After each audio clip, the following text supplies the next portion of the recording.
স্বাগত দীপ্ত সংবাদে। আপনাদের সাথে আছি আমি আনোয়ারুল আলম। শুরুতে জানাবো সংবাদ শিরোনাম। বগুড়া ও সিলেটে মর্মান্তিক সড়ক দুর্ঘটনায় ১৬ জনের প্রাণহানি, আহত হয়েছেন অন্তত ৩৩। বিচার বিভাগে বড় সংকট, মানবিক মূল্যবোধ সম্পন্ন বিচারকের, ঝিনাইদহে বললেন আইনমন্ত্রী। পটুয়াখালীতে নির্মিত হয়নি স্থায়ী প্রতিরক্ষা বাঁধ, লোনা পানিতে অনাবাদি থাকছে ফসলি জমি।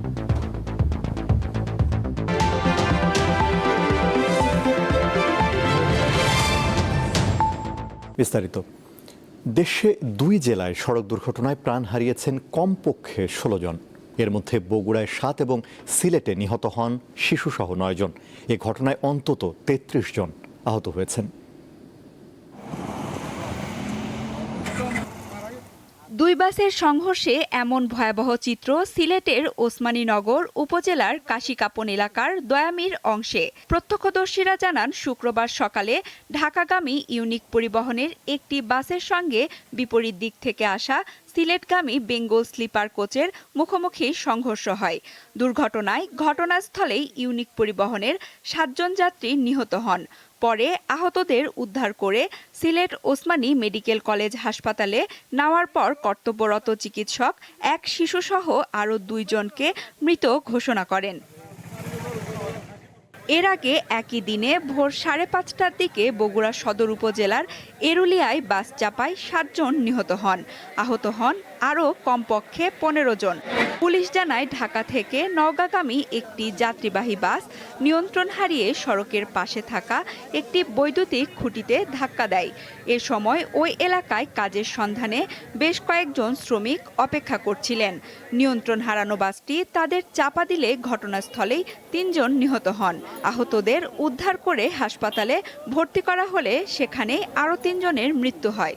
বগুড়া থেকে যে নগর অভিমুখে একটি বাস, সাতপথিয়ালী পরিবহনের একটি বাস কিন্তু যাচ্ছিলেন, যার পথে তারা দ্রুত গতিতে যাওয়ার কারণে নিয়ন্ত্রণ হারিয়ে একদম শ্রমিকদের উপরে উপচে পড়ে। জনগণের দাবি, দুই পাশে ঘনবসতি এলাকা, বাজার, মানুষের খুবই চলাফেরা।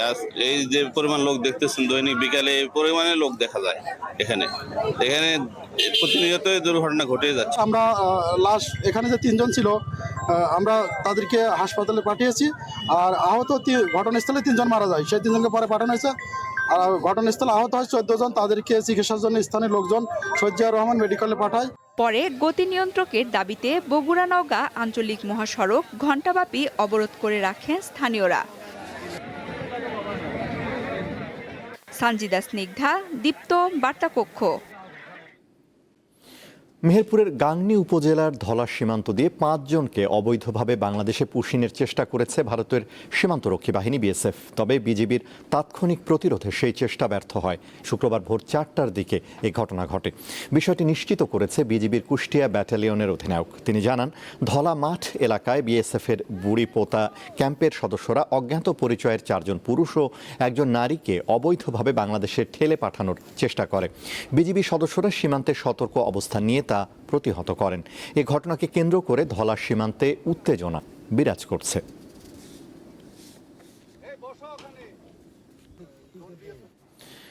৬ ঘন্টা বন্ধ থাকার পর ঢাকা ময়মনসিংহ রুটে ট্রেন চলাচল শুরু হয়েছে।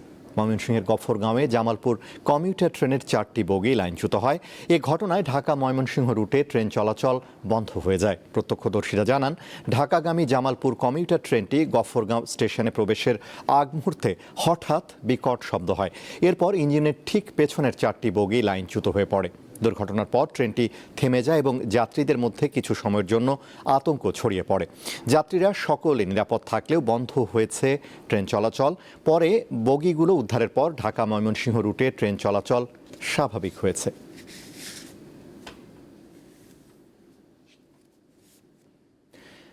পটুয়াখালীর ধানখালীতে ৪০ বছরেও নির্মিত হয়নি স্থায়ী প্রতিরক্ষা বাঁধ। তাই বর্ষা মৌসুমে জোয়ারের পানিতে তলিয়ে যায় সড়ক, বসতবাড়ি ও ফসলি জমি। লোনা পানিতে নিমজ্জিত থাকায় বছরের পর বছর অনাবাদি পড়ে রয়েছে অন্তত ৩০০ একর ফসলি জমি। এটি পটুয়াখালীর ধানখালী ইউনিয়নের টিয়াখালী নদী সংলগ্ন পশ্চিম লোন্দা গ্রাম।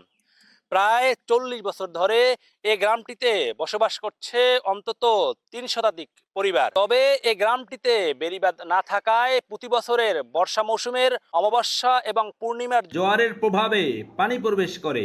এতে তলিয়ে যায় রাস্তাঘাট, বসতবাড়ি ও ফসলি জমি। বছরের পর বছর এমন ভোগান্তি পাচ্ছে এখানকার বাসিন্দারা। বছরের 6টা মাসই বোঝেন আমরা পানিতে ডুবে থাকি, বাচ্চা নিয়ে সমস্যা হয়, বাচ্চা বাইরে নামতে পারে না, পানির জন্য ডুবে মারা যেতে পারে। খাবার পানি তো আমাকে অনেক কষ্ট, খাবার পানিতে এই জায়গায় তো টিউবওয়েল নাই, অন্য এলাকার দিয়ে আনা লাগে। আমাদের স্কুল থেকে আসতে অনেক সময় হয়, অনেক সময় হয়। অনেক কষ্টে আছি, আমাদের কোনো এই সরকার আমাদের দিকে নজর রাখে না। জোয়ারে পানি আসে তখন হচ্ছে রান্না বান্না বন্ধ থাকে, চুলায় পানি উঠে যায় অধিকাংশ পরিবারে, তখন রান্না বান্না বন্ধ থাকে। 5 বছর আগে গ্রামবাসী এবং স্থানীয় ইউনিয়ন পরিষদ একটি নিচু বেড়িবাঁধ নির্মাণ করলেও এবছর সেটিরও বিভিন্ন স্থান থেকে বিধ্বস্ত হয়েছে এবং এই বেড়িবাঁধটি উপচে পানি প্রবেশ করছে। সাধারণ মানুষ চলাচলের জন্য আপনার ইউনিয়ন পরিষদ এবং আমরা নিজেদের মিললে আর কি এই রাস্তাটা করা হয়েছিল মানুষ চলাচলের জন্য আর কি, দেখা গেছে। কিন্তু এরপর থেকে এই রাস্তাটা আর কোনো সংস্কার বা কোনো কিছু করা হয় নাই। এখন বর্ষা মৌসুমে আসলেই বিভিন্ন জায়গায় দেওয়া ছুটে যায়, পানি ঢুকে যায়, স্বাভাবিক জ্বরে টপকাইয়ে পানি পড়ে, যার জন্য সব বাড়িঘর সব তলাই যায় পানিতে। এদিকে পানি উন্নয়ন বোর্ড এবং এলজিইডি একে অপরের দায় চাপাচ্ছেন। তারা বেড়িবাঁধ বা যা কিছু ছোট আকারে তৈরি করছে, এটা এলজিডি কর্তৃপক্ষ ক্ষুদ্র পানি সম্পদের আন্ডারে তারা ব্যবস্থা নিতে পারে। পানি উন্নয়ন বোর্ডের কাজ হলো তারা অফ দ্য এনভায়রনমেন্ট তৈরি করে, আমাদের এলজিডি আমরা কোনো এনভায়রনমেন্ট আমরা তৈরি করি না। ঘটনাস্থল পরিদর্শন করে স্থায়ী সমাধানের আশ্বাস দিয়েছেন উপজেলা নির্বাহী কর্মকর্তা। নির্দিষ্ট ডিপার্টমেন্টকে আমরা এর মাধ্যমে অন্তর্ভুক্ত করে এটা কার্যক্রমটা এগিয়ে নিয়ে যাব। আর 2 দপ্তরের দায় এড়ানোর অবসান ঘটিয়ে স্থানীয়দের দুর্ভোগ লাঘবে পশ্চিম লোন্দা গ্রামে অচিরেই নির্মাণ হবে একটি স্থায়ী প্রতিরক্ষা বাঁধ, এমন প্রত্যাশা সকলের। পটুয়াখালী থেকে মোহাম্মদ ইমরান, দীপ্ত সংবাদ। বিচার বিভাগের সবচেয়ে বড় সংকট মানবিক মূল্যবোধ সম্পন্ন বিচারকের, এমন মন্তব্য করেছেন আইনমন্ত্রী মোহাম্মদ আসাদুজ্জামান। সকালে ঝিনাইদহের শৈলকুপা উপজেলা পরিষদ মিলনায়তনে শিল্পী মুস্তফা মনোয়ারের স্মরণ সভায় প্রধান অতিথির বক্তব্যে তিনি এই মন্তব্য করেন। সৃষ্টিকর্তার পরে মানুষ আস্থা ও বিশ্বাস রাখতে পারবে এমন বিচার বিভাগ প্রয়োজন বলে জানান আইনমন্ত্রী। এছাড়া শেখ হাসিনা দেশে আসার বিষয়েও কথা বলেন তিনি। শেখ হাসিনা দেশে ফিরে আইনের পথে হাঁটবেন এমন প্রত্যাশা জানান মন্ত্রী।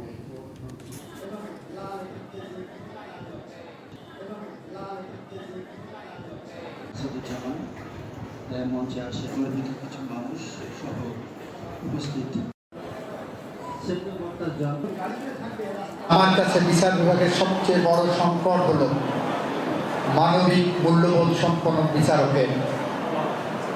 আমি যদি বিচারকের পেশা বেছে নেই তাহলে আমাকে ধরে নিতে হবে আমি সমাজের আর 10টা চাকরির মতোই চাকরি করতে আসিনি। এখানে আমি এসেছি ডিভাইন জাস্টিস দেওয়ার জন্য। গণমাধ্যমের ওপর সরকারের পক্ষ থেকে হস্তক্ষেপ নেই উল্লেখ করে সত্য প্রকাশের আহ্বান জানিয়েছেন স্থানীয় সরকারমন্ত্রী মির্জা ফখরুল ইসলাম আলমগীর। সকালে রাজধানীতে টেলিভিশন এডিটর্স কাউন্সিলের এক অনুষ্ঠানে তিনি কথা বলেন। মির্জা ফখরুল আরও বলেন, সরকারের 5 মাস যেতেই ব্যর্থ দাবি করে একটি গোষ্ঠী রাস্তায় নেমে গেছে, এগুলোকে ফ্যাসিস্টের ভাষা বলে মন্তব্য করেন তিনি। অনুষ্ঠানে মন্ত্রী বলেন, গণতন্ত্র কেবল রাজনৈতিক স্লোগান নয়, এটি একটি সংস্কৃতি। মানুষের চিন্তা, আচরণ ও রাজনৈতিক চর্চার প্রতিটি স্তরে গণতান্ত্রিক মূল্যবোধের প্রতিফলন থাকতে হবে বলেও জানান মির্জা ফখরুল।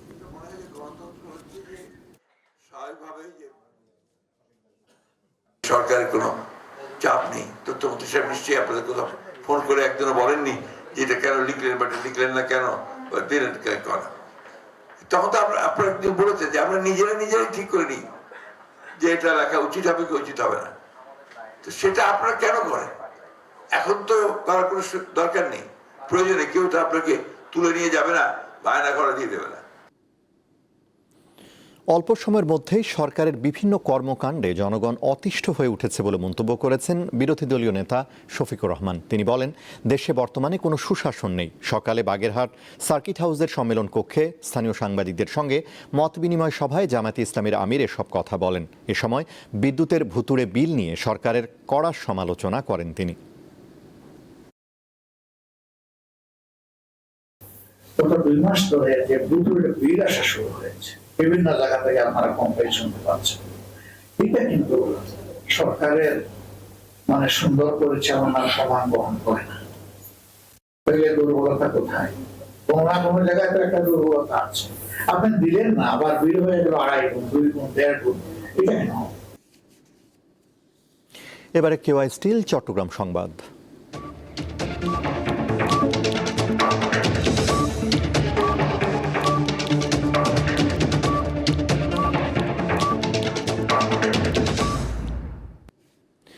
গণহত্যা ও মানবতা বিরোধী অপরাধীদের রাজনীতি দেশের মানুষ মেনে নেবে না বলে মন্তব্য করেছেন স্বরাষ্ট্রমন্ত্রী সালাউদ্দিন আহমদ। সকালে কক্সবাজার মেডিকেল কলেজ হাসপাতালে নতুন ভবনের ভিত্তিপ্রস্তর স্থাপন শেষে সাংবাদিকদের একথা জানান তিনি। মন্ত্রী বলেন, গণহত্যাকারীরা বিদেশ থেকে মাঝে মধ্যে উকিঝুঁকি দিতে পারে, চিৎকার করতে পারে, তবে এগুলো মনোযোগের বিষয় নয়। তারা মানুষের কাছে ক্ষমা প্রার্থনা বা অনুশোচনা করে নাই। এজন্য তাদের রাজনীতি মানুষ গ্রহণ করবে না বলেও মন্তব্য করেন স্বরাষ্ট্রমন্ত্রী।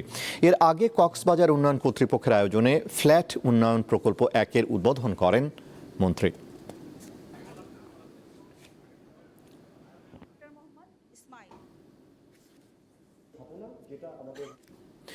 ভূমি ও পার্বত্য বিষয়ক প্রতিমন্ত্রী মীর হেলাল বলেছেন, কোনো বিশেষ আদালতে নয়, দেশের প্রচলিত আইনেই শেখ হাসিনার বিচার হবে। এমনকি পালিয়ে থাকা নেতা কর্মীদেরও রেহাই নেই। তবে জুলাই বিপ্লব নিয়ে বিভাজন সৃষ্টি না করে সবাইকে ঐক্যবদ্ধ হওয়ার আহ্বান জানান তিনি। সকালে প্রেস ক্লাবের জুলাই বিপ্লব স্মৃতি হলে এক আলোচনা সভায় এসব কথা বলেন প্রতিমন্ত্রী। প্রেস ক্লাবের সভাপতি জাহিদুল করিম কোচি এবং চট্টগ্রাম মেট্রোপলিটন সাংবাদিক ইউনিয়নের সভাপতি মোহাম্মদ শাহ নেওয়াজের সভাপতিত্বে অনুষ্ঠানে আরও বক্তব্য রাখেন সংসদ সদস্য আবু সুফিয়ান, সংসদ সদস্য এরশাদুল্লাহ, চট্টগ্রাম বিশ্ববিদ্যালয়ের উপাচার্য প্রফেসর ডক্টর মোহাম্মদ আল ফোরকান, ডক্টর নসরুল কাদির সহ অন্যান্যরা।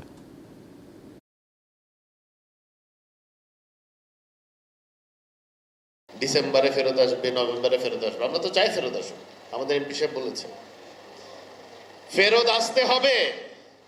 গত 17 বছরে সহ এই জুলাই আগস্টে গণঅভ্যুত্থানে যতজনকে হত্যা করেছেন তার বিচারের মুখোমুখি আপনাকে হতেই হবে। বাংলাদেশে কোনো ক্যাঙ্গারু কোর্ট করবো না, কোনো বিশেষ আদালত করব না।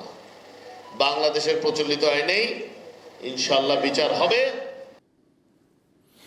জলাবদ্ধতা মুক্ত, আধুনিক ও পরিকল্পিত চট্টগ্রাম গড়ে তুলতে সাংবাদিকদের দায়িত্বশীল ও বস্তুনিষ্ঠ ভূমিকা রাখার আহ্বান জানিয়েছেন সিডিএ চেয়ারম্যান প্রকৌশলী Belayet Hossain. Chittagong TV camera journalists অ্যাসোসিয়েশনের মাসব্যাপী প্রশিক্ষণ কর্মশালার সনদ বিতরণ অনুষ্ঠানে তিনি কথা বলেন।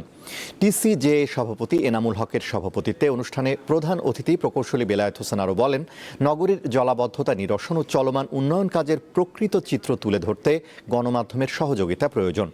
সমালোচনা তথ্য নির্ভর হলে তা সিডিএ এর কাজকে আরও স্বচ্ছ ও গতিশীল করবে বলেও জানান তিনি। পাবনা সদরের মোল্লাপাড়া গ্রামে গৃহবধূকে শ্লীলতাহানির চেষ্টার অভিযুক্তকে গণধোলাই দিয়েছে এলাকাবাসী। তাকে পুলিশে সোপর্দের পর তার বাড়িতে হামলা চালিয়ে মারধর ও লুটপাটের অভিযোগ উঠেছে। এ ঘটনায় অভিযুক্ত পরিবারকে 3 দিনের মধ্যে বাড়ি ছাড়ারও আলটিমেটাম দিয়েছে বিক্ষুব্ধরা। পুলিশ ও স্থানীয়রা জানিয়েছে, গত 3 আগস্ট মফিজ উদ্দিন পার্শ্ববর্তী রাকিবুল ইসলামের বাড়িতে গিয়ে তার স্ত্রীকে শ্লীলতাহানির চেষ্টা চালায়। এ সময় ওই গৃহবধূর চিৎকারে স্থানীয়রা মফিজকে গলধোলাই দেয়। খবর পেয়ে পুলিশ মফিজকে আটক করে থানায় নিয়ে যায়। পরে 5 আগস্ট আবারও মফিজের বাড়িতে হামলা চালায় বিক্ষুব্ধ প্রতিবেশীরা। এবার থাকছে উদ্দীপ্ত যা কিছু ভালো ও উদ্দীপনার।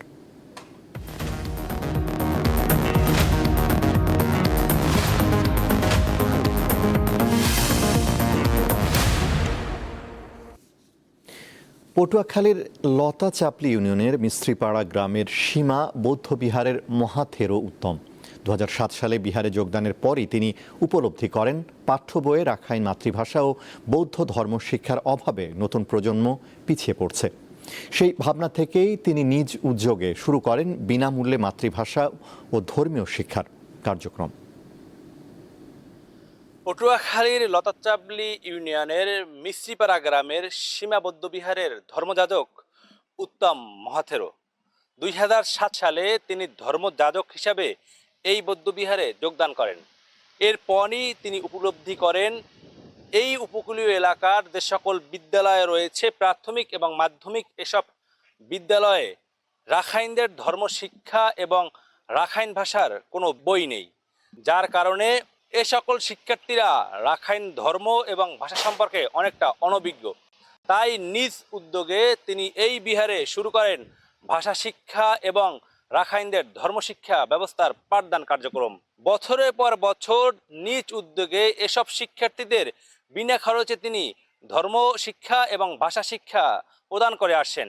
ভাষা ব্যবস্থা আগে পারাম হলা বছর থেকে এইভাবে একটা মাস্টার রাখা হইতো, এখন সেই প্রচলনগুলি কিছু নাই, এখন প্রায় বিলুপ্তি অবস্থা। সেই জন্য আমি 2007 থেকে এই ভাষা ধরে রাখছি। যদি প্রাইমারি হাই স্কুলে এই রাখাইন ভাষা শিক্ষা ব্যবস্থা হয়তো তাহলে আরো ভালো হইতো। সরকার যদি সাহায্য সহযোগিতা করে তাহলে আরো আমি বড় ধরনের এই ভাষাকে আরো ছাত্র সংখ্যা বাড়াইতে পারবো।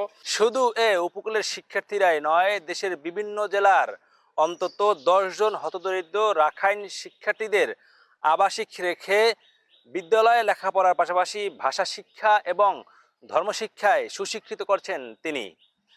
তার এমন মহানুভব উদ্যোগে বিনামূল্যে শিক্ষা গ্রহণ করতে পেরে উচ্ছ্বাস প্রকাশ করেছেন এখানের শিক্ষার্থীরা। আমাদের ধর্মে পড়ার ব্যবস্থা নাই, তাই আমরা মন্দিরে এসে বান্তের কাছে পড়ি। এই রাখাইনের ভাষা এগুলাই আমরা শিখি। আমার স্কুলে ভাষা শিক্ষা ধর্ম বই নাই, তাই জন্য আমরা বান্তির ভাষা শিক্ষা ধর্ম গ্রহণ করে পড়ি। আমরা বিনা খরচে পড়ালেখা করি, আমরা খুব খুশি। আমাদের বিনামূল্যে শিক্ষা গ্রহণের ব্যবস্থা করে দিচ্ছে। পড়াশোনা করার জন্য আমাদের বান্তে খাওয়া দাওয়া সব ফ্রি করান। বৌদ্ধবিহারের আয় থেকে শিক্ষার্থীদের কিছুটা আর্থিক সহায়তা করা হলেও সে টাকায় এখন আর চলছে না এই পাঠশালাটি। তাই সরকারি সহায়তার দাবি জানিয়েছেন এ মহাথেরো। সরকারি এবং বেসরকারি সহায়তায় বিস্তৃত হবে এই বৌদ্ধবিহারের রাখাইন ভাষা শিক্ষা এবং ধর্মশিক্ষার ব্যবস্থা, এমন প্রত্যাশা সকলের। পটুয়াখালী থেকে মোহাম্মদ ইমরান, দীপ্ত সংবাদ। আন্তর্জাতিক প্রসঙ্গ। হরমুজ প্রণালী পুনরায় খুলে দেওয়ার বিষয়ে ইরান ও ওমানের সঙ্গে যুক্তরাষ্ট্রের আলোচনা ভালোভাবে এগিয়ে চলছে বলে দাবি করেছেন মার্কিন প্রেসিডেন্ট ডোনাল্ড ট্রাম্প। শিগগিরই চুক্তি হতে পারে এবং ইরানের সঙ্গে সংঘাতেরও অবসান ঘটবে বলে আশাবাদ ব্যক্ত করেন তিনি। তবে চুক্তি না হলে বড় পরিসরে ফের হামলার হুমকি দিয়েছেন ট্রাম্প। তবে হরমুজ ইস্যুতে যুক্তরাষ্ট্রের সঙ্গে সরাসরি কোনো আলোচনা চলছে না বলে আবারও স্পষ্ট করেছে ইরান। দেশটির গণমাধ্যমের খবরে বলা হচ্ছে, হরমুজ প্রণালীর নতুন রুট নিয়ে হতে যাওয়া সম্ভাব্য চুক্তিতে যুক্ত রাখতে ওমানকে চাপ দিচ্ছে যুক্তরাষ্ট্র ও সৌদি আরব।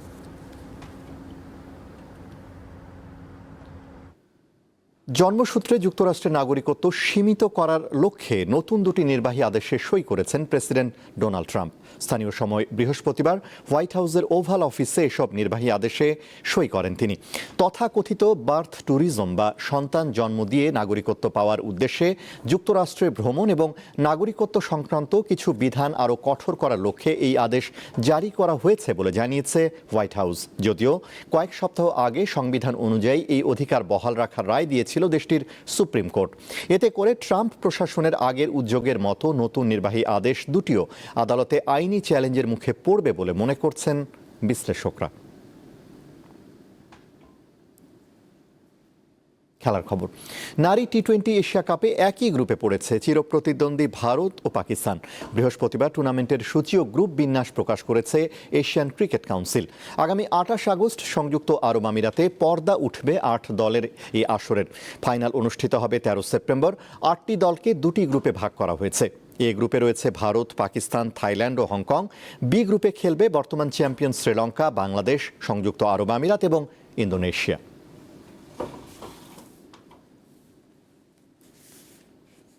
শেষ করব দীপ্ত সংবাদ, তার আগে সংবাদ শিরোনামগুলো জানাবো আরও একবার। বগুড়া ও সিলেটে মর্মান্তিক সড়ক দুর্ঘটনায় 16 জনের প্রাণহানি, আহত হয়েছেন অন্তত 33। বিচার বিভাগে বড় সংকট, মানবিক মূল্যবোধ সম্পন্ন বিচারকের, ঝিনাইদহে বললেন আইনমন্ত্রী। পটুয়াখালীতে নির্মিত হয়নি স্থায়ী প্রতিরক্ষা বাঁধ, লোনা পানিতে অনাবাদি থাকছে ফসলি জমি।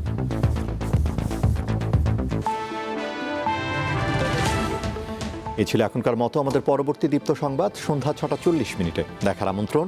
এছাড়া আরও তথ্য বিনোদনের খবর পেতে যুক্ত থাকুন দীপ্তর ডিজিটাল প্ল্যাটফর্মগুলোতে। ধন্যবাদ।